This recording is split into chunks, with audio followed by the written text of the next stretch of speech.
আলাইকুম। রাশিয়া পশ্চিম ও দক্ষিণ ইউক্রেনের জ্বালানি অবকাঠামোতে শুক্রবার ব্যাপক হামলা চালিয়েছে।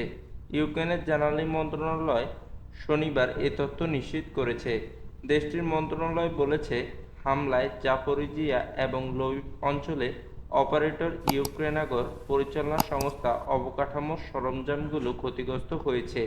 এতে 2 কর্মচারী আহত হয়েছেন এবং তাদের জাপোরিজিয়াতে হাসপাতালে ভর্তি করা হয়েছে। মন্ত্রণালয়ের পক্ষ থেকে আরও বলা হয়েছে, গত 3 মাসে এই নিয়ে 8 বারের মতো ইউক্রেনের জ্বালানি স্থাপনায় হামলা চালালো রাশিয়া। ইউক্রেনের বিমান বাহিনী দাবি করেছে, তারা রাশিয়ার ছোড়া 16টি ক্ষেপণাস্ত্রের মধ্যে 12টি এবং 13টি ড্রোন ভূপাতিত করেছে।